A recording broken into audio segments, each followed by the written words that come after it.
Bon, nous allons démarrer, Be'ezrat Hashem, le jour de ce soir, Parashat Toldot. Donc nous sommes Erev Rosh Chodesh Kislev, jeudi, donc le 25 Rejvan, 5782, jeudi 4 novembre 2021. Donc le sujet que nous allons traiter ce soir, Be'ezrat Hashem, ce sera l'ironie et la moquerie. Est-ce grave? Peut-on qualifier de grave la moquerie et l'ironie? Ça, c'est le thème que nous allons traiter ce soir. Il est évident que cette paracha de Toldot est une paracha d'une richesse extraordinaire. Il y a tellement de thèmes, tellement de sujets. On ne pourra pas tout traiter, mais nous allons nous concentrer sur le premier pasouk de cette paracha-là. La Torah donc nous dit « Ele Toledot Yitzhak ben Avraham » Voici les Toldot, les descendants, les enfants de Yitzhak, fils de Avraham. Avraham, Holid, et Yitzhak. Avraham a mis au monde Yitzhak. Analysons ce verset. La Torah donc dit Ele Toledot Yitzhak ben Avraham. Voici les descendants ou les enfants de Yitzhak, fils de Avraham. Donc, a priori, la Torah nous a dit des descendants de qui il s'agit. On parle des descendants de Yitzhak, fils de Avraham. Donc, nous savons très bien que Yitzhak, c'est le fils de Avraham. Pourquoi la Torah avait-elle besoin de répéter Avraham, Holid et Yitzhak? Avraham a mis au monde Yitzhak. Dès lors où la Torah nous dit les descendants de Yitzhak, fils de Avraham, nous savons très bien que son père, le père de Yitzhak, s'appelle Avraham. Pourquoi donc la Torah avait-elle besoin de répéter dans le même verset Yitzhak, Holid et Avraham? Yitzhak, Avraham, Holid et Yitzhak. Avraham a mis au monde Yitzhak. Ça, c'est la question. Cette question est rapportée dans le Midrash. Maintenant, je vous rapporte ce que le Midrash nous rapporte pour expliquer cette répétition-là. Avraham, Holid et Yitzhak. Avraham a mis au monde Yitzhak. Nous dit la Torah. Par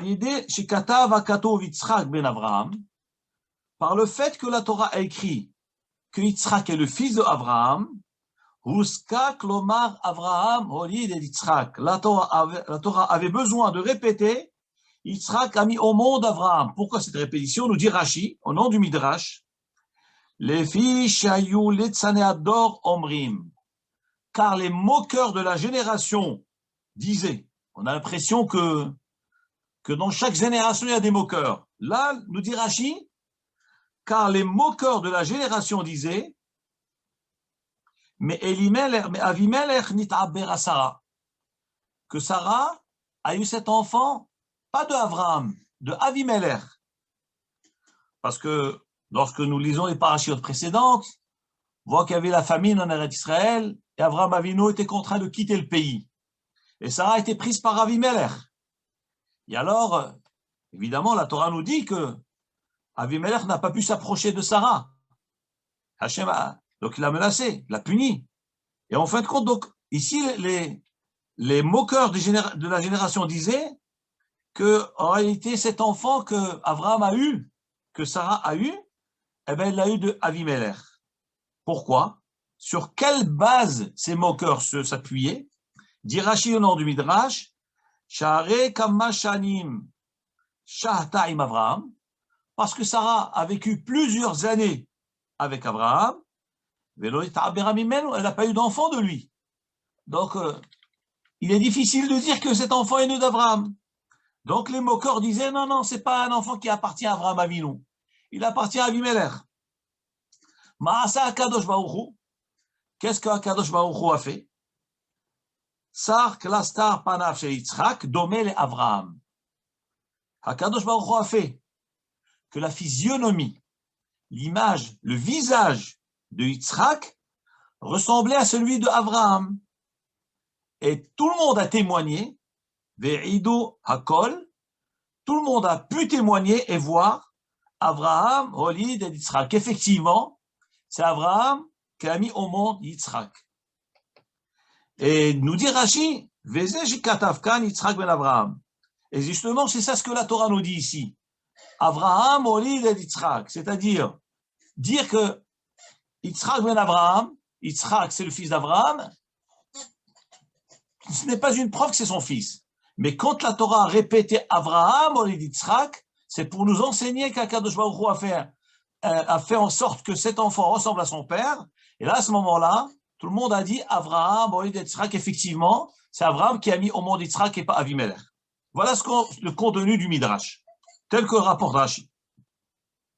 C'est-à-dire que ce Midrash, pour nous montrer et prouver que cet enfant appartient à Abraham, on s'est basé sur la physionomie, sur la ressemblance de l'enfant au père, de Yitzhak, qui ressemblait à son père Abraham. Le Ben Ishraï Alav Shalom pose une question fondamentale ici. Il dit, mais on ne comprend pas. Ce chidouche, je vais vous dire maintenant, je l'ai entendu d'un Rav qui était ex-Léban, qui s'appelle Rav Reuven Harouche, qui était Magid Shiur à la Yeshiva Ktana. Maintenant, il est en Eretz Israël, que Hachem lui envoie une grande réfoua Hachem parmi tous les malades du Ham Israël. Il avait rapporté cet enseignement-là. Demande alors le Ben Ishraï, mais en quoi la ressemblance d'un enfant au père démontre l'appartenance à ce père? Dit le Ben Ishraï, mais nous savons très bien dans la nature des choses que la ressemblance n'est pas forcément liée à l'appartenance à un père. Pourquoi? Nous avons eu dans plusieurs passages de la Torah. La Gemara nous dit, par exemple, Rabbi Yochanan, la Gemara dit qu'il se mettait à l'entrée du mikvé, et lorsque les dames sortaient du mikvé, elles le regardaient. Les Chachamim lui ont demandé, mais pourquoi tu te mets à l'entrée du mikvé? Il dit, afin que les dames, lorsqu'elles sortent du mikvé, c'est-à-dire au moment où elles devaient être permises à leur mari, comme nous savons bien, une période dans chaque mois, une femme est interdite à son mari, de la pure de Touma de Nida, et donc elles doivent aller au mikvé, et lorsqu'elles sortaient du mikvé, donc elles regardaient Rabbi Yochanan, et quand Rabbi Yochanan était beau, donc Rabbi Yochanan a dit que ces dames, lorsqu'elles sortaient, en me regardant moi, elles vont avoir des enfants beaux comme moi. Évidemment, le sens de la Gemara n'est pas seulement au niveau physique, d'avoir une beauté comme Rabbi Yochanan, mais aussi au niveau de la Kedusha, au niveau de Avodat Hashem de Rabbi Yochanan. Alors donc nous voyons de cette Gemara-là que le fait qu'une femme pense à quelque chose, au moment de la mitzvah, ben, l'enfant qui va naître, il va naître à cette image-là. Et d'ailleurs, nous avons une autre preuve, lorsque Yaakov travaillait chez Lavan, et Lavan l'avait roulé à plusieurs reprises, ils avaient convenu entre eux que les moutons qui étaient blancs, qui naîtraient blancs, appartiendraient à Lavan, mais les moutons, les bêtes qui étaient tachetés, c'était pour Yaakov. Yaakov, il a pris des bâtons, il les a taillés de façon à leur donner une image tachetée. Et il nous dit la Torah que lorsque les bêtes allaient boire, donc elles regardaient ces bois qui étaient tachetés et avaient des petits qui étaient aussi tachetés. Nous voyons donc que lorsque une personne, une femme, pense à quelque chose, au moment de la mitzvah, eh ben l'enfant va naître à cette image-là.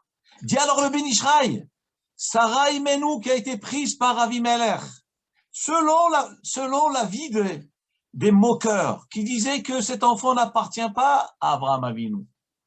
Mais la question est très forte, parce que Sarah Imenu a été prise de force par Avimelech. Donc à qui elle pensait à ce moment-là? Lorsqu'elle était chez Avimelech, elle pensait à son mari, elle pensait à Abraham Avinu. Par conséquent, si un enfant devait naître, il devait avoir l'image de qui? Eh bien d'Abraham Avinu.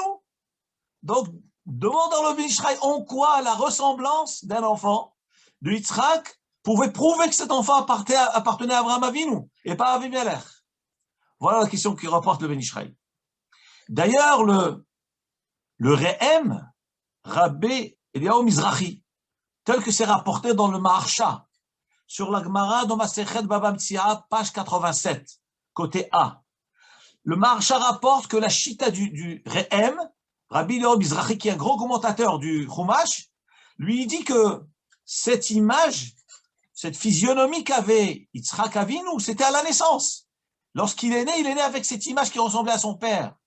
Donc la couchée est toujours forte Mais en quoi la ressemblance prouve que cet enfant appartient à Abraham Avinu? Mais après réflexion, le Ben Ishraï donne sa réponse, mais la réponse du Ben Ishraï, apparemment, c'est les mots de l'Agmara. Je vais vous lire ce que l'Agmara dit. L'Agmara nous rapporte dans le traité de Baba Metzia, page 87, Pezaïn Amoud Aleph. L'Agmara dit Vatomer, Mimilel Avraham, qui a pu dire, imaginer une chose pareille, Henika Banim Sarah, que Sarah a pu allaiter des enfants. D'abord, la question est, elle a eu un enfant, elle a eu Yitzhak. Pourquoi la Torah nous parle allaiter des enfants? Kama Banim Henika Sarah, mais combien d'enfants elle a pu allaiter Sarah? Nous ne connaissons que Yitzhak, elle a eu qu'un seul enfant. Regardez ce que dit la Gemara. Amar Rabbi Levi dit, Oto Hayom, ce jour-là, chez Gamal Avraham et Yitzhak, où Avraham Avinu a fait un festin, Ve'asa Souda Gdola. C'est quoi Higamel Yitzhak? Rashi rapporte sur le Chumash. Le Maharsha aussi, sur cette page aussi, il explique que Avraham Avinu, après avoir sevré cet enfant, c'est quoi le sevrage? C'est-à-dire après 24 mois d'allaitement. Sarah a allaité Yitzhak pendant 24 mois. D'ailleurs, l'Agmara dans Masechet Ktubot nous rapporte une discussion entre Bet Hillel et Bet Shammai. Combien de mois une maman doit allaiter son enfant? Et un avis qui pense 18 mois, deuxième avis qui pense 24 mois.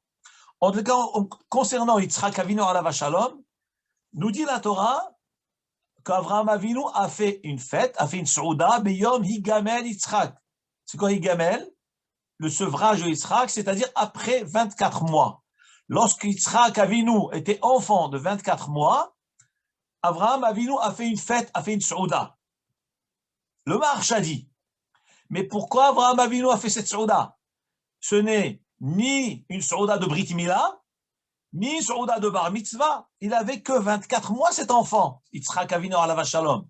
Pourquoi il a fait donc cette souda de sevrage? Nous dit le Maharsha, Avraham Avinu avait ce festin, cette souda, pour remercier Hachem de lui avoir donné cet enfant. Voilà pourquoi il a fait cette souda-là. Et de pouvoir l'allaiter pendant que Sarah a pu l'allaiter pendant 24 mois. Donc c'est une souda, Toda'a, une souda de remerciement que Baruch Hashem, maintenant ils ont eu un enfant. Nous dit la Gemara alors, Avraham Avinu a fait organiser ce repas-là. Hayu kol umot ha'olam meranenim. Toutes les nations du monde, tous ceux qui est les grands chefs de l'époque, parlaient du mal et critiquaient, ve'omrim, et ils disaient, Reitem zaken uskena. Avez-vous déjà vu un vieux, un vieillard et une vieille dame chez Evi ou Asoufi Minachou, que regardez, c'est de ce couple d'Abraham et de Sarah. Donc évidemment, c'est ironiquement, c'est en moquerie. Ils ont dit, regardez ce zaken uskena, ce vieux couple, chez Evi ou Asoufi Minachou, qu'ils ont trouvé un enfant dans la rue. De toute façon, eux ne pouvaient pas avoir d'enfant. Ils ont amené un enfant dans la rue.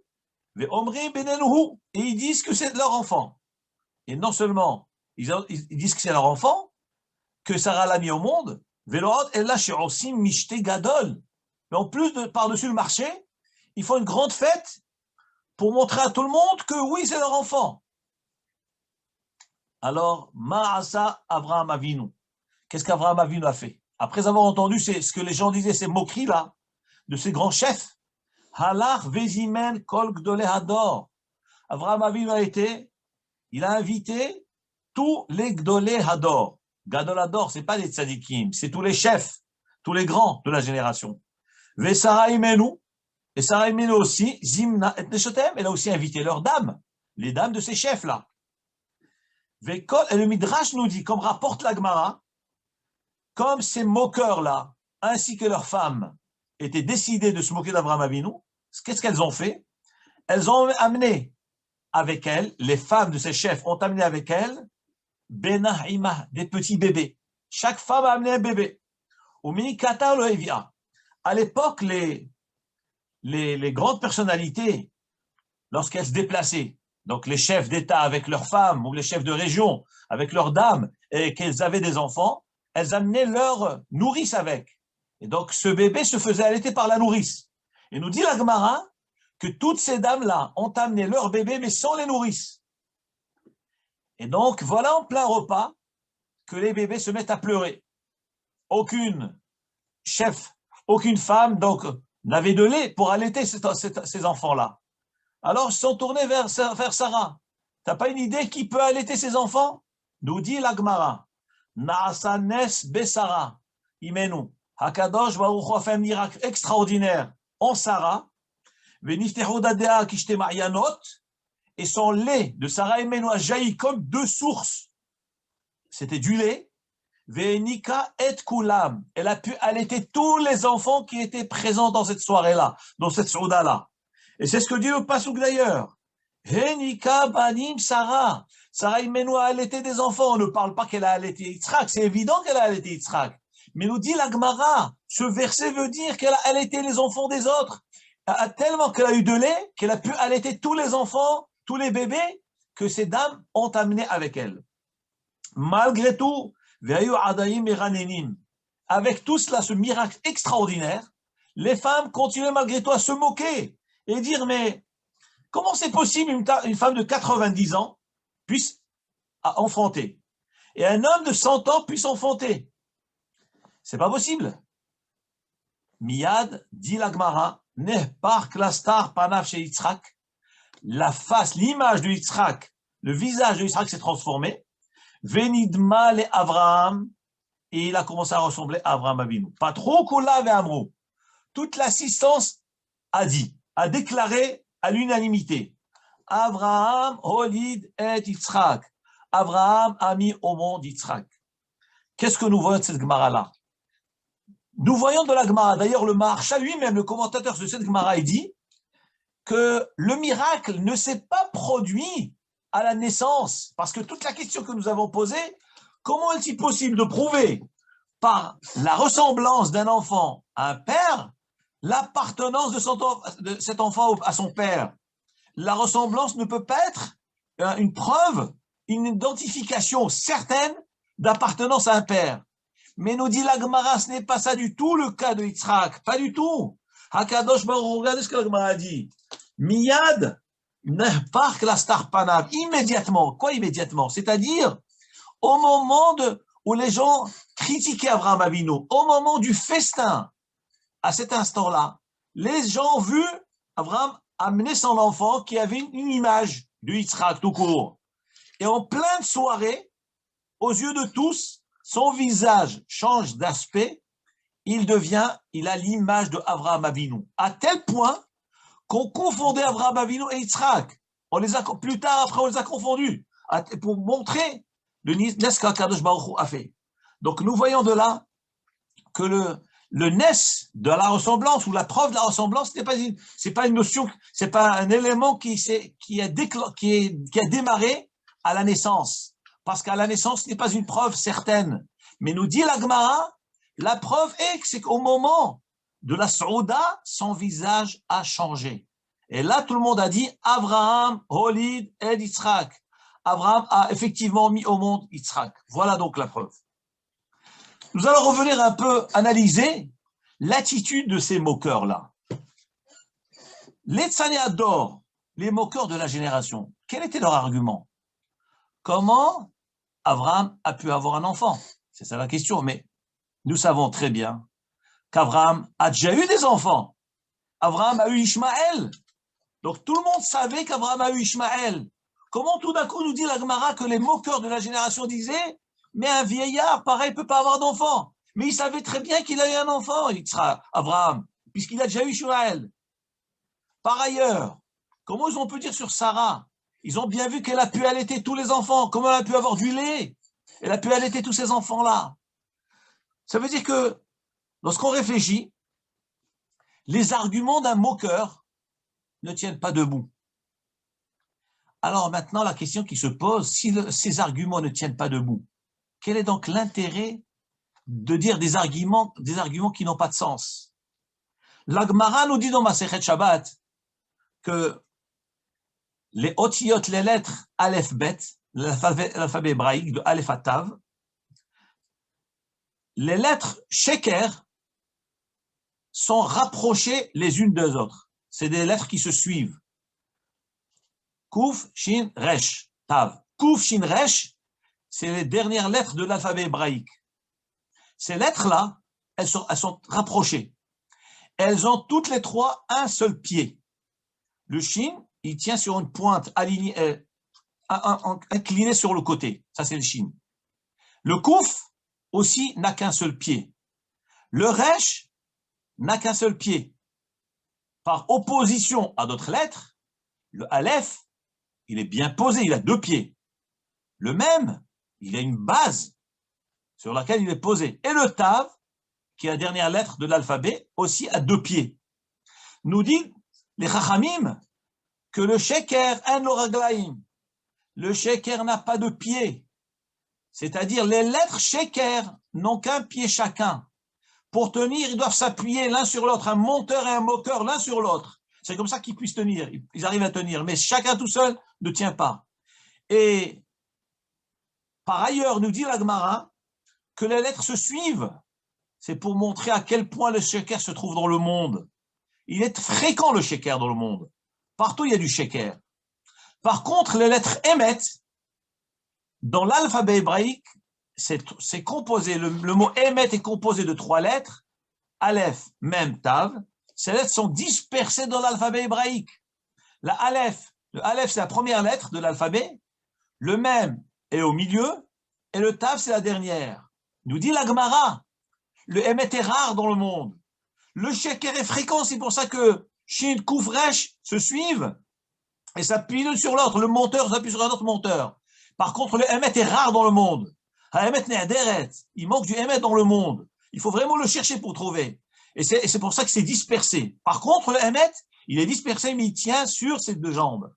Donc, la question qui se pose, comment ces moqueurs ont pu dire que cet enfant n'appartient pas à Abraham Avinu, qu'Abraham ne pouvait pas avoir d'enfants, mais il savait très bien qu'Abraham, oui, a eu des enfants. Par ailleurs, comment on pouvait dire que Sarah ne pouvait pas avoir d'enfants alors que Sarah a allaité tous ces enfants-là? Donc c'est des raisons ou c'est des éléments qui ne tiennent pas debout. Comment eux peuvent oser dire cela? Eh bien, il faut comprendre une chose. J'ai entendu cette semaine de mon ami Rabbi Shlomo Ifrach, il y a une choula Aix-les-Bains. Il m'a rapporté au nom de Rav Shach, alav shalom, un chidouche extraordinaire. Chidouche extraordinaire. C'est que le moqueur n'est pas forcément, il dit pas forcément des paroles sensées. Souvent, il va dire des choses qui vont s'avérer fausses. Alors pourquoi il les exprime?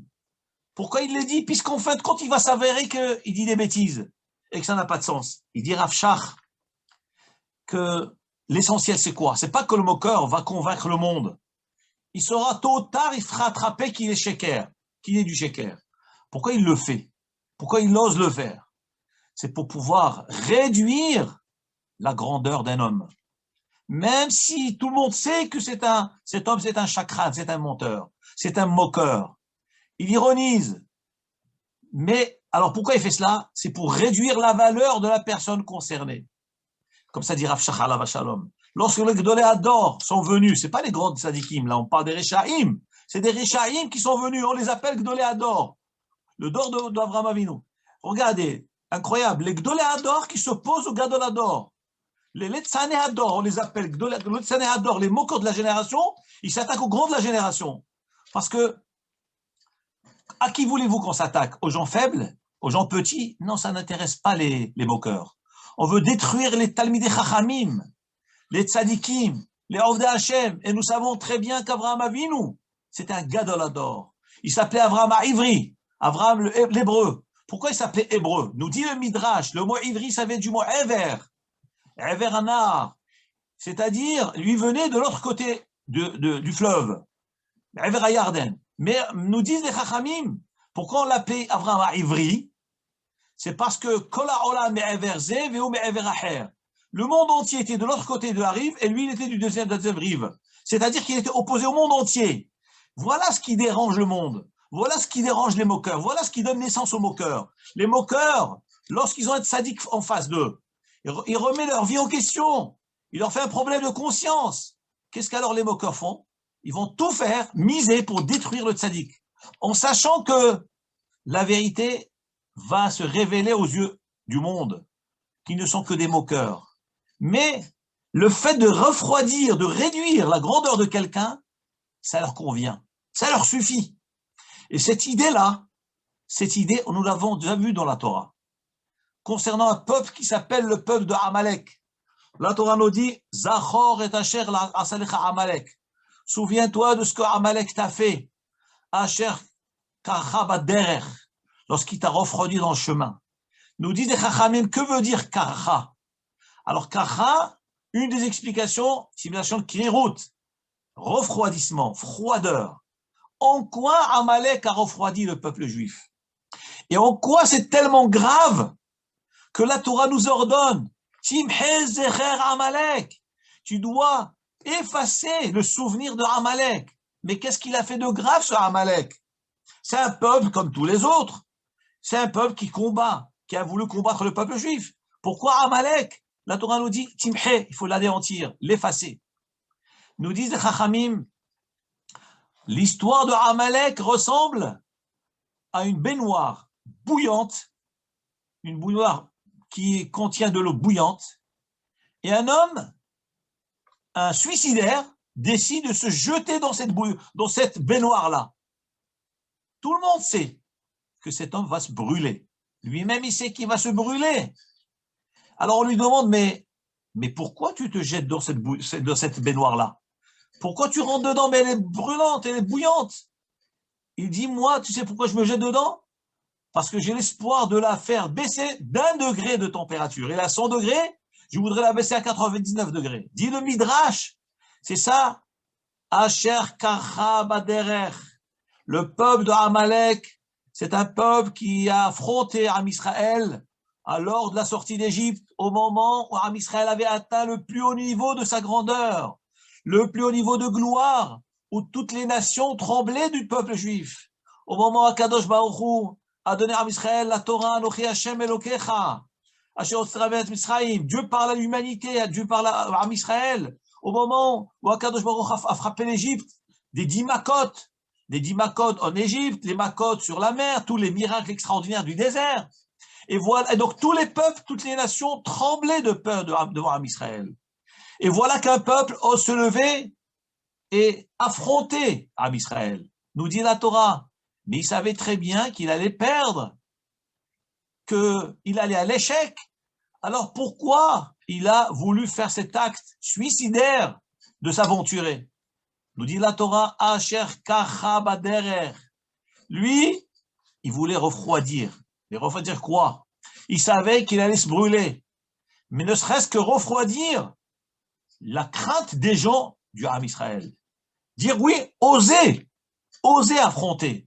Donc il a voulu donner l'exemple aux nations, oui, on peut affronter. Vous n'avez rien à craindre. Voilà ce que dit le Midrash. Asher kacha, milachon kirut. Ce peuple de Amalek t'a refroidi, c'est-à-dire il a affronté la émouna du Ham Israël. Il a montré aux nations qu'on peut affronter et que nous sommes, oui, on est touchables. Et sachez que le moqueur, c'est ce genre-là. C'est cette philosophie-là. Un homme qui sait qu'il est voué à l'échec. Un homme qui sait qu'affronter un tzaddik, qui perd sa vie, cet homme-là. Il perd tout ce qu'il a. Mais il le fait, pourquoi? C'est un suicidaire, c'est comme Amalek. C'est comme Amalek. Moi, montrer aux gens qu'on peut affronter les Talmidei Chachamim. On peut s'opposer à la Torah. On peut s'opposer aux mitzvot. Eh bien, c'est quelque chose de très, très grave. Il n'y a pas plus grave que ça. Le fait d'affronter, de montrer, on peut oser. Vous savez, j'ai raconté il y a quelque temps une histoire qui est terrible, mais je le dis, mais c'est un fait, que Hachem nous aide tous, Be'ezrat Hachem, à se renforcer dans le mitzvot, dans la Torah, dans l'observance du Shabbat, que Hachem, je ne juge personne, on condamne personne. Il faut réfléchir, prendre conscience de notre devoir vis-à-vis de la Torah et de Hachem. Il y a un incident qui est arrivé il y a une quarantaine d'années, je ne veux pas rentrer dans les détails, dans quel endroit, dans quelle ville, pour ne déranger personne. Dans notre pays, à nous, au Maroc, il est très rare de voir des gens ne pas garder Shabbat, des gens qui n'observent pas le Shabbat. Très rare, très très rare. Et il est arrivé un incident qu'un homme a osé un jour prendre sa voiture, le Shabbat, et rouler devant tout le monde. Bon, en Europe, malheureusement, c'est fréquent. Qu'Hachem nous rende tous bitchouva, qu'Hachem ouvre le cœur de tout l'âme Israël, d'apprécier l'importance du Shabbat, l'amour du Shabbat, le bonheur du Shabbat. C'est quelque chose d'extraordinaire. Mais le fait est là, je vais vous raconter cette histoire qui est terrible, qui est arrivée, et dont j'en suis témoin. Cet homme-là a osé dans notre ville prendre la voiture, Shabbat. Et sans aucune gêne, alors que toute la ville garde le Shabbat. Toute la ville garde le Shabbat. Et un jour, pendant que toute la communauté était à la synagogue en train de prier le Shabbat matin, cet homme-là, et souvent cette fierté, elle vient parce qu'on est très riche, on a des moyens, et on se dit on n'a pas de compte, on n'a de compte à rendre à personne. Ce bonhomme-là, il prend la voiture Shabbat, il sort de chez lui, et bien il s'est fait écraser par un camion. Sa voiture a été tamponnée, le camion l'a tamponné, ben il a perdu sa vie. Ça s'est passé le Shabbat matin. Et ça a bouleversé la ville. Mais il faut savoir que faire très attention, jamais affronter les choses, jamais montrer la fierté. La Gemara dit, celui qui est pris par un Yetzirara, par un mauvais penchant, il veut fauter, il a envie de fauter. Normalement, il ne doit pas fauter. Il doit savoir que s'il faute, il doit rendre des comptes devant Hachem. Mais si malgré tout il veut fauter, qu'il aille dans une île où personne ne le connaît, que personne ne le connaît, qu'il s'habille en noir et qu'il aille fauter. Ça ne veut pas dire qu'il c'est un droit qu'on lui donne, mais qu'il aille le faire en cachette. Il ne montre pas cette fierté et cette arrogance contre la Torah. Mais tu affrontes qui? Tu affrontes le maître du monde, mais tu mets ta vie en danger. Voilà ce que c'est les moqueurs, se moquer de la Torah, se moquer des Talmidei Chachamim, c'est quelque chose de terrible. La Gemara dans Masechet Sanhedrin nous dit, le Pléoès rapporte cela, il dit que celui qui dit Maï Ahnulan Rabanan, la Gemara dit, qu'est-ce qu'on appelle un apikoros, un épicurien? La Gemara dit, celui qui dit Maï Ahnulan Rabanan, à quoi il nous servent les Talmidei Chachamim? Cette phrase-là, le fait de dire, mais à quoi me sert le Talmid Chacham? La Gemara dit, c'est ce qu'on appelle apikoros. Le Pléoès Alav Shalom dit quelque chose de terrible. Mais vraiment, ça fait trembler ce qu'il dit. Il dit, celui qui dit sur les Talmidei Chachamim, Hane Rabbanan, ce rabbin-là, le terme celui-ci, c'est-à-dire avec mépris, dit le Pléoès, ça s'appelle un apikoros. Parce que la tournure de l'expression montre un mépris à la Torah, montre un mépris au Talmid Chacham. Ou bien celui qui dit cette Torah-là, avec cette tournure de mépris, eh bien, ça s'appelle apikoros. Et un apikoros, vous savez très bien ce que les Chachamim nous disent. Apikoros, on ne peut pas compléter minyan avec. S'il touche une bouteille de vin, eh bien, elle n'est pas cachère. Parce que le fait d'oser affronter Hachem, affronter sa Torah, c'est quelque chose de très, très grave. Très grave. Et la moquerie, il faut savoir que ce n'est pas loin de cela. Se moquer d'un Talmid Chacham, même si des fois on constate des anomalies, on constate des choses qui ne sont pas à notre goût, il faut savoir d'abord faire les moutzrout, juger du bon côté. Nous ne savons pas la vie de chacun, nous ne connaissons pas les difficultés de chacun, et donc il ne faut pas juger, ça c'est une chose. Et le pire, c'est lorsqu'on s'exprime à l'égard d'un chacham, ça c'est le pire de tout. La Gemara nous rapporte dans Masechet Sanhedrin, la Gemara de Masechet Sanhedrin, Daf Kuf Gimel Amud Aleph nous dit, Amar Rabbi Yirmiya bar Abba. Rabbi Yirmiya bar Abba dit, Arba kitot en mekablot pnei shchina. 4 groupes de gens n'auront pas le mérite, le srout, d'être mekabel la shchina, d'accueillir la shchina. Dans le Zohar Kadosh, il est marqué, à quel moment on accueille la shchina? À quel moment? Le Zohar Kadosh, il dit que après 120 ans, lorsqu'un homme quitte ce monde, la Shrina se révèle à lui, semblable à un père qui se révèle à son enfant. Après de longues années de séparation, le père se révèle à son fils. Papa, mon fils, je suis là. Je t'ai jamais abandonné.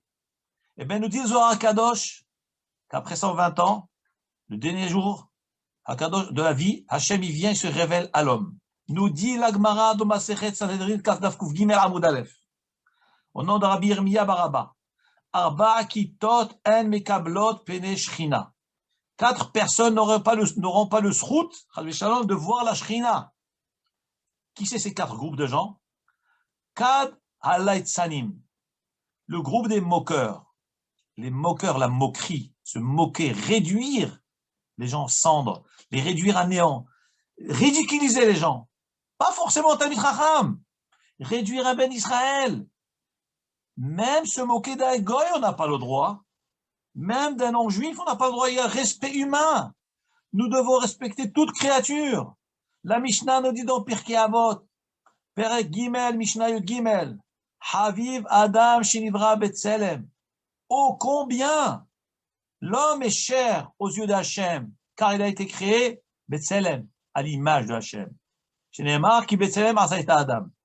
Rav Israël de Sarcel Alav Shalom, il avait dit, de quoi parle cette Mishnah? Vous allez peut-être me dire, non, la Mishnah parle du peuple juif. Haviv Adam Shenivra Betzelem. L'homme est cher parce qu'il a été créé à l'image de Dieu. Ah, vous allez me dire que cette Mishnah elle parle que du peuple juif. Il dit non, pas du tout. Parce que la Mishnah d'après elle dit Havivin Israël, Shenikreu Banim Lamakom.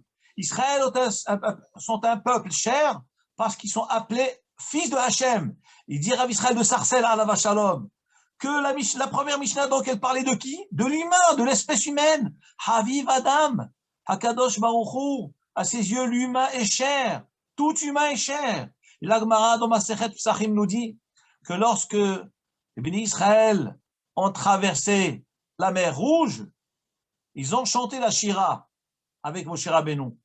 À cet instant-là, les Malachim ont vu l'impact extraordinaire que la Shira a fait dans les cieux, dans les mondes célestes. Ils ont dit, nous aussi, nous voulons chanter une Shira pour Hachem. Nous voulons aussi louer Hachem et le remercier pour ce miracle extraordinaire. Hakadosh Baruch Hu du Malachim, comment? Vous voulez chanter? Ma'aseh yadai tov'im bayam v'atem omrim Shira. L'œuvre de mes mains est en train de couler, de se noyer dans la mer, et vous voulez chanter? Nous dit la Gemara dans Masechet Psachim. Hakadosh Baruch Hu du Tsahar, quand un humain meurt. Un juif ou pas juif, Hakadosh Baruch Hu kaviachol la Shrina du Tsahar. Et à tel point que Hachem a empêché les Malachim de chanter. Il leur a dit, quoi, vous voulez chanter? Alors que Ma'aseh yadai tov'im bayam, l'œuvre de mes mains est en train de couler. Mais de quelle œuvre s'agit-il? De ceux qui ont détruit le peuple juif, de ceux qui ont fait souffrir le peuple juif pendant 400 ans. Et comment Hachem il les appelle? Ma'aseh yadai tov'im bayam. L'œuvre de mes mains est en train de couler, vous les chantez. Mais c'est des criminels. Réponse, Hakadosh Baruch Hu a pitié de ce qu'il a créé. Hakadosh Baruch Hu ne veut pas voir l'œuvre de ses mains couler, mourir comme ça. Et des gens qui chantent. Alors pourquoi Hachem les a punis? Hachem a puni les Égyptiens parce qu'ils ont fait du Tsahar à Israël, mais au point de chanter, au point de se réjouir. Ça, c'est une chose très grave. On ne peut pas se réjouir de la détresse de l'autre, même si c'est un ennemi. La Torah elle-même, elle le dit. Binfol oivecha adismah. Lorsque ton ennemi trébuche, ne te réjouis pas. Ubikashlo aliageli becha. Lorsque il a une embûche, que ton cœur ne se réjouisse pas. Pourquoi? Parce que Hachem va voir ça. Il va enlever la colère qu'il a contre cet homme-là qui a trébuché. Il va te la mettre sur toi. Donc tu n'as pas à te réjouir. Et c'est d'ailleurs ce que nous constatons avec la femme de Lot. La semaine dernière, on a lu ça, il y a 2 semaines.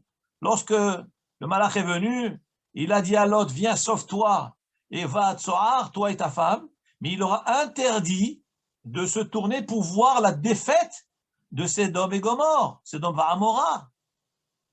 Et qu'est-ce qui s'est passé? Eh bien, la femme de Lot, elle s'est tournée pour voir, Vatei Netziv Melach, elle s'est transformée en une statue de sel. Pourquoi? Parce qu'eux-mêmes méritaient d'être punis de la sorte. Et Akadosh Baruch Hu, par le mérite d'Abraham Avinu, il a eu pitié d'eux, il les a sauvés. Mais au point de voir la détresse de l'autre, alors que toi-même tu mérites cette chose-là, c'est une chose très grave. N'en parlons pas de celui qui se réjouit, n'en parlons pas de celui qui chante. L'humain est un humain, c'est l'œuvre des mains de Hachem. Et le moqueur, il fait quoi? Le moqueur, il va se réjouir de la défaite de l'autre. Lorsqu'un ami perd son boulot, il dit, ah, tant mieux, c'est bien fait pour lui. Chas v'shalom, comment tu peux parler comme ça? Un homme qui est en détresse, qui a une famille à nourrir, comment tu peux te réjouir de son tsar? Des fois, on est en collectivité, en groupe, et puis tout à coup, il y a un qui commence à se moquer d'un autre. Il dit, t'as vu comment il est, t'as vu comment il est habillé? Mais pourquoi tu as besoin de réduire les gens? Pourquoi tu as besoin de faire ça, chas v'shalom? Ça ne vient que de la haine, que de la sin'a dans le cœur.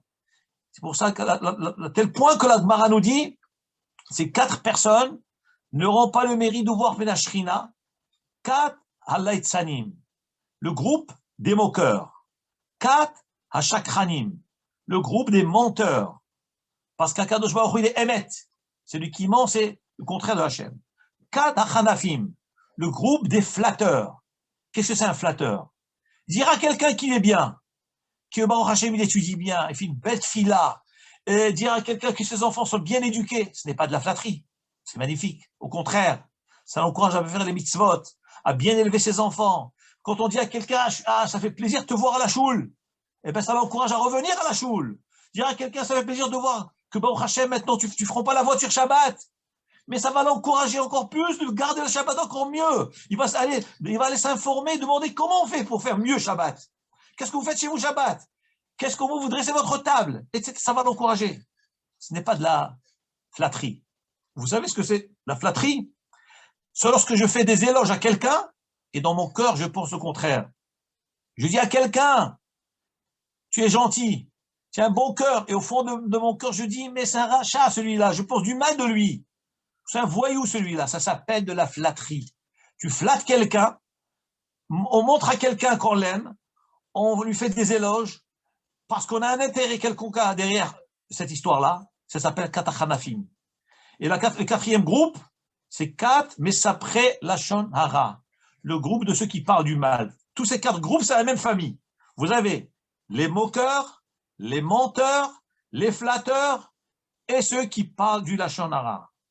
Nous dit la Gemara de Maseret Sanhedrin, ces 4 personnes-là, ils sont tellement plongés dans le mal, et vous constaterez que de ces 4 éléments, c'est à l'égard de l'autre, c'est à l'égard d'autrui. Tu te moques de qui? D'un autre. Tu flattes qui? Un autre. Tu parles du mal qui? D'un autre. Donc, tu apportes atteinte à l'autre, eh bien, tu n'auras pas le srout de voir la Shrina.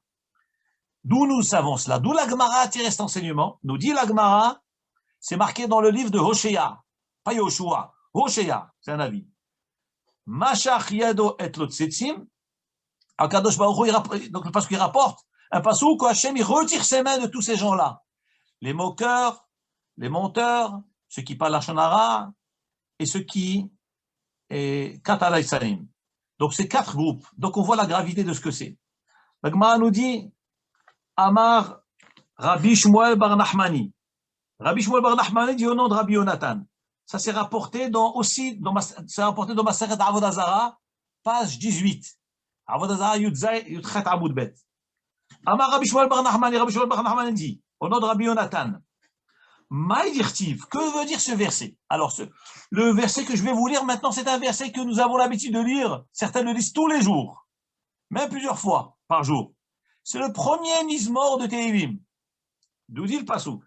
David Amelach dit, Ashrea ish asher lo halach. Bonheur pour l'homme qui n'a pas marché. Ba'atzad Reshaim, dans le conseil des Reshaim. Uvder hataim lo amad. Et dans le chemin des fauteurs, il ne s'est pas tenu debout. Donc, lo halach ba'atzad Reshaim. Donc au départ, il marche. Il n'a pas marché dans le chemin des Reshaim. Ou Moshav, après, et il ne s'est pas tenu debout dans le chemin des fauteurs. Ouv Moshav letzim lo yashav. Et dans un rassemblement de moqueurs, le yashav, il ne s'est pas installé. Alors demande la Gemara. Il dit, mais je ne comprends pas ce verset. Le pasuk dit, Ashra ish asher lo halach ba'asad reshaim. Le bonheur pour l'homme qui n'a pas marché dans le conseil des reshaim. À qui fait allusion ce passage-là? c'est Avraham Avinu. C'est Avraham Avinu qui n'a pas marché dans le conseil des Réchaïm. Pourquoi? Il n'a pas marché dans la flaga, parce qu'à son époque, il y avait ce qu'on appelle la génération de la révolte. Eux, c'est des Réchaïm qui ont voulu déclarer la guerre à Hachem avec la tour de Babel. Et lui, le Halarba Asad Réchaïm, il n'a pas été dans le conseil des Réchaïm. Donc cette partie du Teilim, elle fait allusion à Avraham Avinu. Pourquoi? Parce que les gens de cette génération, c'est des grands Réchaïm. Ils ont dit, nous allons construire une ville et monter au ciel. La suite du verset nous dit, et dans le chemin des fauteurs, il ne s'est pas tenu debout. Alors de quoi il parle ici? On parle toujours d'Avraham Avinu, il ne s'est pas tenu debout dans la ville de Sédom, il n'a pas voulu habiter là-bas. Parce que comme il est marqué dans le Passouk, les gens de Sédom étaient mauvais. Donc Avraham Avinu a évité tous les gens qui étaient loin. Ni il a marché dans leur chemin, ni il s'est dressé dans la ville de Sédom. Et après, il est marqué Uvmoshav letzim lo yashav. Et Avraham Avinu ne s'est pas installé dans un rassemblement de moqueurs. De quoi il parle ici? De Anshe Pelishtim. Les gens de Pelishtim qui étaient les Tzanim, comme il est marqué dans Shoftim. On voit que les gens de Pelishtim, c'est des gens qui moqueurs, comme l'histoire de Shimshon. Ils ont dit, on va prendre Shimshon, on va rigoler avec Shimshon. Donc on voit que tout ça parlait d'Avraham Avinu. On voit là la gravité de ce que c'est la Letzanout. Il y a une histoire qui est rapportée, mais c'est quelque chose de terrible. Et je vous dis, c'est vraiment, ça m'a bouleversé. C'est une Mishnah, on ne doute de rien, mais c'est incroyable. Jamais on serait attendu de trouver ce que je vais vous dire dans une Mishnah. Une Mishnah, normalement, est censée enseigner des lois, des halachot, permis, interdits, pur, impur. Regardez ce que cette Mishnah nous enseigne. La Mishnah nous dit, alors c'est Masechet PA, c'est le 8e père de PA, la Mishnah 9, Mishnah tête. La Mishnah nous dit, alors au départ, la Mishnah parle de halachot relative à la tzedaka. La tzedaka. Qui a le droit de prendre la tzedaka? Est-ce que tout le monde peut jouir de la tzedaka? Nous dit la Mishnah, celui qui est 50 zouz, c'est-à-dire une certaine somme, il n'a pas le droit de prendre la tzedaka. Mais s'il a moins, la Mishnah dit, mais tout celui qui, d'après la halacha, n'a pas le droit de prendre de la tzedaka, et il prend de la tzedaka, il ne quitte ce monde jusqu'à ce qu'il devienne véritablement pauvre. Donc la Mishnah dit que celui qui va demander la tzedaka alors qu'il ne doit pas prendre la tzedaka, eh bien, il finira par devenir pauvre. Mais vous constatez que cet homme-là, il s'est constitué comme pauvre. Il finit comment? Pauvre. Retenez. La Mishnah continue. Par contre, alors un homme va dire, écoute, puisqu'il ne faut pas prendre, alors moi, je ne vais pas prendre la tzedaka. Même si j'ai besoin. À l'extrême. Regardez ce que dit la Mishnah. Tout celui qui doit prendre, qui a le devoir de prendre la tzedaka, parce qu'il n'a pas de quoi vivre, et il ne prend pas, attention, Rav Barthénora explique ici, on ne parle pas de quelqu'un qui ne peut pas s'en sortir. On parle de quelqu'un qui peut s'en sortir sans la tzedaka. Alors cet homme-là, donc il dit, moi je ne veux pas prendre d'argent. Je suis dans les difficultés, je veux me débrouiller avec le peu que j'ai. Dit la Mishnah sur cet homme-là, Enomet minazikna, cet homme-là ne quitte le monde jusqu'à ce qu'avec sa richesse, il va nourrir plein de gens. Puisque cet homme-là n'a pas voulu profiter de la tzedaka. Mais dit Rav Barthénora ici, il rapporte dans Tosfot Yom Tov, mais si celui qui n'a rien du tout, il n'a pas du tout de quoi vivre, il a l'obligation de prendre la tzedaka. Il dit à la Gemara que celui, si il n'a pas de quoi vivre et il ne veut pas prendre, nous dit la Mishnah, ça s'appelle shofer damim. Ça s'appelle qu'il verse du sang. Parce que par le fait qu'il veut faire cette khumra, cette chose de ne pas prendre la tzedaka du tout alors qu'il est dans un état lamentable de misère absolue, donc il cause shfichut damim, le sang. Donc ici, quand la Mishnah elle dit que cet homme-là, qui peut vivre serré et il ne prend pas, eh ben, il ne quittera ce monde que jusqu'à ce qu'il nourrisse plein de gens, il y aura une grande richesse. Voilà le point où je voulais en arriver. L'Agmara conclut. Et c'est lié à la moquerie, c'est lié à l'ironie, c'est lié à imiter les gens. On imite les gens pour se moquer des gens. Regardez ce que dit la Mishnah. Kol mi she'eno, tout celui qui n'est pas boiteux, qui est le higer, boiteux d'un pied. Vélo souma, il n'est pas aveugle. Vélo pisiah, il n'est pas handicapé des deux pieds, des deux jambes. Il fait croire aux gens qu'il est boiteux.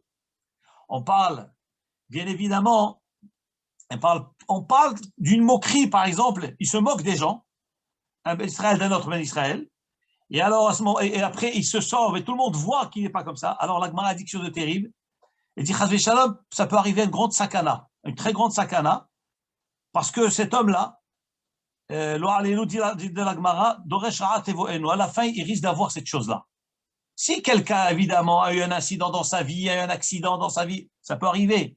Mais quelqu'un qui a toujours été en bonne santé, et il se fait passer pour des choses autres différentes, ou bien il veut imiter des gens, il veut se moquer des gens, il fait semblant qu'il est telle ou telle personne, et après, on découvre que ce n'est pas cela, eh bien, dit la Gemara, Chazvé Shalom, il risque d'avoir cette chose-là à la fin de sa vie. Et je peux vous raconter une chose, c'est que moi j'ai un témoignage réel. Quand j'étais très jeune, j'avais un ami qui avait une manie de traverser la route. Alors, dans le vert, lorsque était le feu vert, quand c'était rouge, il ne marchait pas, il s'arrêtait. Dès que c'était vert, il se mettait à marcher. Et comment il marchait? Il montrait, il faisait semblant qu'il était boiteux, mais il arrivait à déformer son corps d'une manière incroyable. Incroyable.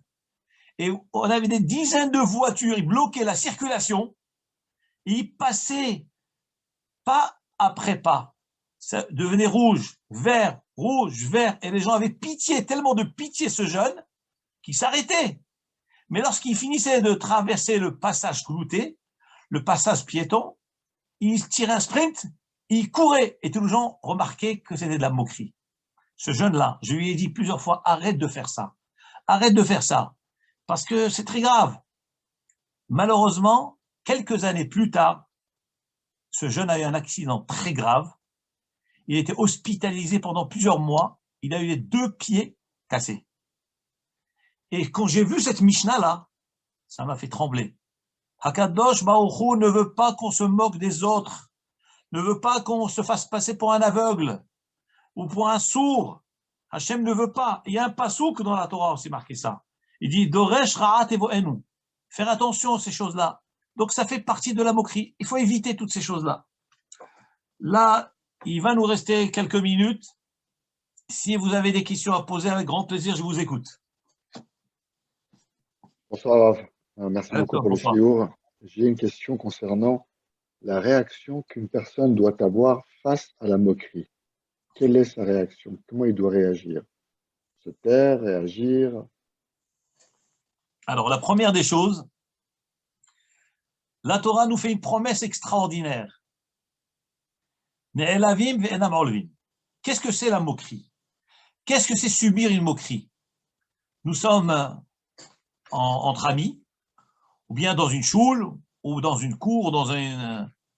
Et voilà qu'un homme, il s'adresse à nous, devant tous les autres, d'une manière ironique. Lui, c'est qu'il se moque, nous, on sait qu'il se moque de nous, et l'assistant sait qu'il se moque de nous. Donc tout le monde est au courant de son scénario, tout le monde le sait. Et donc l'intérêt de cet homme, c'est quoi? C'est de nous réduire, nous rabaisser aux yeux des autres. Souvent, c'est par fierté.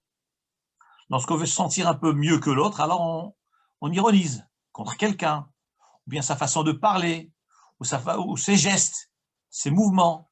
Ça, c'est l'ironie. Des fois, ça peut arriver malheureusement lorsque les gens ne sont pas trop religieux et lorsque c'est en présence de jeunes ou en présence de jeunes filles, jeunes demoiselles. Alors, on va montrer que n'est chachoum, alors on va se moquer d'un autre pour attirer l'attention de l'assistance, de ceux qui sont autour de nous. Notre réaction à nous, elle doit être comment?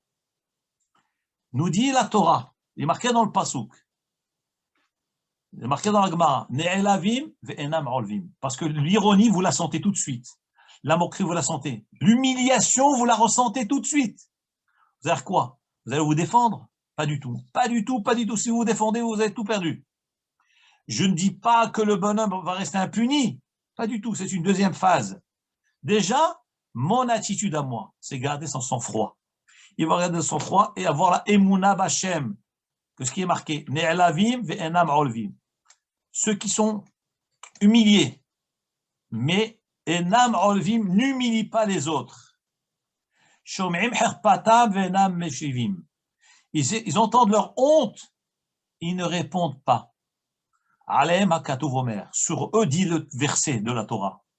Ve'ohavav, les bien-aimés de Hachem, ketzet hashemesh bigvurato, sont comparés à la sortie du soleil, lever du soleil dans toute sa puissance, dans tout son rayonnement. C'est-à-dire que la Torah nous promet que celui qui ne répond pas, qui endosse, qui encaisse, il ne se défend pas, alors qu'il peut se défendre. Il ne se défend pas. Hakadosh Baruch Hu l'appelle Ohavav. Il s'appelle l'aimé de Hachem, l'ami de Hachem. Vous savez ce que ça veut dire, être l'ami de Hachem? On vous dit, vous êtes le chou de Hachem, Hachem, il vous aime. Ça veut dire que vous pouvez tout demander à Hachem, il vous le donne, et pas seulement pour vous, même pour votre entourage, puisque vous êtes l'ami de Hachem. Vous demandez quelque chose pour quelqu'un d'autre, Hachem vous le donne et il vous l'accorde à lui aussi. Pourquoi? Parce que vous appelez Ohavav, Ohavé Hachem, vous êtes l'aimé de Hachem. Comment se fait-il que cet homme s'appelle l'aimé de Hachem? Quoi? Parce que je fermais ma bouche, je deviens l'aimé de Hachem? Oui, je veux dire pourquoi. Parce que réagir, ça fait quoi? Ça déclenche la marloquette, ça déclenche la haine, ça déclenche le combat, ça déclenche le chilul Hachem, la profanation du nom de Hachem. Lorsqu'il y a une dispute entre deux juifs, c'est la profanation du nom de Hachem. Le fait de se taire, j'évite la profanation. Et saisir ce que Kaviachol Hachem devait subir, c'est moi qui le prends sur moi. Comme un enfant qui il voit qu'on jette un projectile vers son père, qu'est-ce qu'il fait? Il ne veut pas que le père prenne le coup, il se met au milieu, il prend lui le coup. Eh bien, c'est ce qui se passe là. On fait un bisayon à quelqu'un. Réagir, ça va faire profanation du nom d'Hachem. Moi, je me tais pour éviter la profanation du nom d'Hachem. Eh bien, la meilleure qualification qu'on peut donner à cet homme, c'est l'ami de Hachem. Mais vous imaginez à quel point Hachem aime celui qui endosse l'humiliation et qui évite la profanation du nom de Hachem. Il n'y a pas plus grand que ça. Et ça, c'est... Donc, moi, je dis, comme l'Agmara rapporte, vous avez quelqu'un qui ironise, qui se moque, ne dites rien. Cependant, nous avons un devoir, plus tard, calmement, froidement, amicalement, affectueusement, tous ces propos, il faut les tenir, ce que je dis, avec beaucoup d'affection, beaucoup de tact, allez le voir, lorsqu'il est détendu, lorsqu'il n'y a personne autour, et on est copain, et lui dire, en fait, tu sais, tu as dit ce mot-là, ce jour-là, ça m'a blessé. Bon, j'ai pas pourquoi tu as fait ça, mais bon, je t'en veux pas. Peut-être tu n'as pas fait attention. Parce qu'il ne faut pas non plus culpabiliser les gens. Parce que si on réduit trop les gens, on les humilie, après, ils n'acceptent pas la remontrance. Il faut dire, écoute, ça m'a fait mal ce que tu m'as dit. Et en général, les gens reviennent. Les gens ils regrettent. Parce que souvent, c'est quand il y a des gens autour, on veut faire le beau, montrer le fier. Mais on peut régler ces choses-là. Et c'est une mitzvah d'aller le voir et de lui dire, non seulement vous n'avez pas réagi, vous n'êtes pas défendu, et par-dessus le marché, vous avez pu aider votre ami en lui faisant la mitzvah de il vous sera toujours reconnaissant. Voilà, Rabotai. S'il y a d'autres questions, avec grand plaisir. Rab, bonsoir. Erev Tov, monsieur Gant, vous allez bien? Bien, et vous? Baruch Hashem, très bien. Quand je vous entends, je vais très bien. C'est gentil. Je regrette, mais je ne suis pas d'accord avec votre gentillesse et explication. Vous savez pourquoi? 6 millions de Juifs ont baissé la tête devant les Allemands. Et on ne s'est pas réveillé, et on ne s'est pas révolté que très peu. Seulement au moment qu'on s'est révolté, les Allemands ont réalisé qu'il y avait quand même une résistance et qu'il y avait quelqu'un qui les affronte. Quelque part, votre gentillesse, votre diplomatie votre bon cœur ne paye pas. Il faut quelque part réaliser. Nous sommes dans un monde de combat. Et rappelez-vous quelque chose de très intéressant. Améler est toujours présent. Si nous baissons la tête et si nous acceptons l'humiliation, parce que c'est une humiliation, et nous ne pouvons plus accepter aucune humiliation. Nous sommes au-dessus de tous les peuples. Nous sommes au-dessus de tout ce qui existe aujourd'hui sur Terre, c'est grâce à nous. Ne l'oubliez pas, et je regrette, mais en vous écoutant, il y a trop de cœur et trop d'amour. Et ce cœur et cet amour doivent aussi peser le pour et le contre sur l'histoire de ce peuple de 2000 ans qui n'a fait que de baisser la tête. Il y a un moment où on doit lever la tête et ne l'oubliez pas, Rav, et je m'excuse, mais en vous écoutant, j'écoute un peu, je m'excuse, Rasfé Shalom, mais Jésus qui dit vous donnez l'autre joue quand on vous donne une gifle. Ça, je ne le suis pas d'accord. Je regrette, c'est un peu dans ce sentiment d'injustice. Il y a un moment donné qu'il faut dire aux autres, ça s'arrête. Et on arrête toujours d'humilier. À vous maintenant, Rav, si vous êtes d'accord. J'entends tout à fait ce que vous dites. Je vous donne l'optique de la Torah qui est la mienne et que je maintiens, parce que ce n'est pas de moi, c'est de mes maîtres de la Torah, Sainte Torah. Les Chachamim nous disent, Lo lidgarot ba'umot. Nous ne devons pas provoquer les nations. N'oublions pas que nous sommes en galoute. Nous ne sommes pas en Eretz Israël. Nous ne sommes pas chez nous. Nous devons respecter notre entourage. Si Hakadosh Baruch Hu a décidé que nous devons être en galoute, pour le nombre d'années qu'Hachem a décidé, nous devons l'assumer. Maintenant, tout en étant en galoute, si nous sommes un juif fidèle, sincère avec Hachem, Hakadosh Baruch Hu nous protège parce que nous avons la émouna du Am Israël, la émouna d'Hachem, nous avons la émouna de la Torah. Mais si nous ne sommes pas fidèles à Hachem, il n'y a rien d'étonnant. Vous comprenez? Il n'y a rien d'étonnant que tout ce qui est marqué dans la Torah, la paracha de Kidavot, toutes les malédictions arrivent. Personne n'aurait voulu ces malédictions. Mais la Torah nous dit, Im tishmeru mitzvotai, si vous gardez, si vous êtes fidèles avec ma Torah, je vous protégerai. La terre donnera ça en abondance. Les pluies tomberont, il y aura la nourriture dans le monde vivra grâce à vous. On sera les princes. Mais si nous ne sommes pas fidèles à la Torah, que voulez-vous? Déjà l'infidélité, en plus, se révolter. Vous comprenez? Mais on ne parle pas de fidélité de la Torah, on parle que nous ne devons pas nous abaisser ni accepter que quelqu'un nous abaisse. Rabbi, on ne parle pas de fidélité de la Torah. La Torah n'a rien ici, il y a quelque chose de beaucoup plus profond. Il y a une mentalité dans notre monde qui a fait toujours que le juif devait toujours être inférieur. Rappelez-vous, Rabbi, comment les Allemands ont défini le juif. Et ça doit s'arrêter. Et nous ne pouvons plus accepter. Et ça n'a rien à faire avec la valeur de la Torah, Rav. Ça a à faire avec une certaine fierté, avec une certaine existence de l'homme. Nous sommes égaux et nous avons quelque chose de plus puisque nous avons été choisis pour guider ce monde. Et vous savez très bien, c'est grâce à nous que ce monde aujourd'hui tient sur ses pieds. Et combien de fois on a essayé de nous détruire et de nous faire disparaître. Et c'est ça la force qui aujourd'hui émane de nous. Israël existe parce que justement on a levé la tête, Rabbi. C'est difficile pour vous d'accepter, je le sais. On ne va pas rentrer trop dans la discussion, mais comprenez-moi, Rav. Aujourd'hui, nous sommes un peuple fier.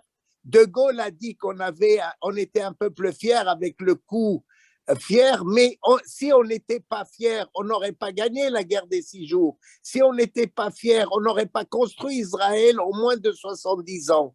Il y a tout ça qui existe, et ça, c'est le sacrifice d'une nouvelle génération qui est fière d'avoir la tête haute, toujours sous la loi de la Torah, toujours sur le respect d'autrui. Il n'y a pas de problème, mais pas donner l'autre jour, Rabbi.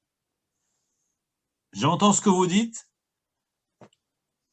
Selon les principes de la Torah nous dit Abba lehorgar, hashkem lehorgo. Celui qui se lève pour te détruire, lève-toi plutôt pour le détruire toi-même. Nous voyons donc l'autodéfense. Nous voyons que la Torah elle-même parle de la défense.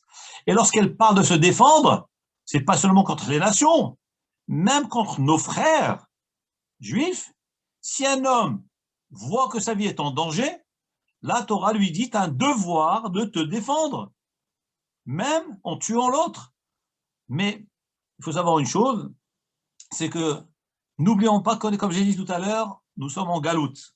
Il est vrai que nous avons cette fierté, mais en étant dans la galoute, on ne peut pas, je vous dis tel que je vois dans les écrits, dans les Ktavim, de la Gemara, que nous ne pouvons pas affronter les nations en disant nous sommes fiers, nous sommes mieux que vous, nous devons respecter là où nous sommes. Là où il y a un danger, évidemment, nous avons une mitzvah de nous défendre, mais au point de déclarer la guerre au monde, ce n'est pas notre rôle. Rav, je ne dis pas déclarer la guerre au monde. Rav, vous allez à l'extrême. Moi, ce que j'essaye de dire, si quelqu'un vous abaisse, c'est une déclaration de guerre.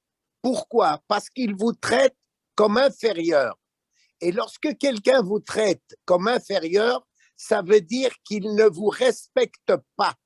Encore une fois, Rav, n'allons pas à l'extrême. Nous ne sommes pas ni les changeurs de beaucoup de choses, mais il y a quelque chose que notre Torah nous a donné. Nous l'avons accepté il y a plus de 3500 ans au Sinaï. Nous sommes le seul peuple qui avons accepté tout ce que la Torah a mis et pas une seule virgule nous avons modifié. Donc, dans cette même Torah, Dieu nous a donné tous les miracles de victoire, de guerre que nous avons menés pour arriver à la terre d'Israël. Il nous a même punis pour 40 ans parce qu'il y avait des messieurs qui ont eu peur de rentrer en terre d'Israël. Les explorateurs, ils ont créé un conflit même dans le peuple. Meraglim, ma femme me dit, ce qui est correct. Encore une fois, Rav, ce qui est important, et ça je vous en supplie, notre fierté doit être continuellement un rayonnement dans ce monde. Nous sommes fiers, nous devons être droits dans tout ce que nous faisons pour que nous rayonnons. Et regardez, même les prix Nobel, 48% de tous les prix Nobel, ils sont quoi, Rav? Ils sont tous du sang du Sinaï, du sang de ce peuple. Et donc, on ne peut pas nous dire aujourd'hui qu'on peut nous abaisser ou non, il faut qu'on soit à égalité. Je pense, Rav, que ça, c'est quelque chose qu'on discutera peut-être ensemble d'œil à œil, mais je vous veux plus fort et plus sûr et qu'on soit dans le galoute. Oui, on est dans le galoute parce que Dieu a dit aussi, je vous éparpille pour que vous ne soyez pas toujours à une seule place pour qu'on essaye de nous détruire. Parce que quelque part, nous sommes des messagers pour qu'un jour nous revenons en terre d'Israël.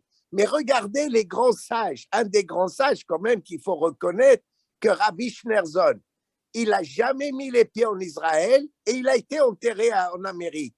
Encore une fois, c'est quand même quelque chose d'assez intéressant de voir le juif, qu'il soit n'importe où, apporte le bonheur dans les pays.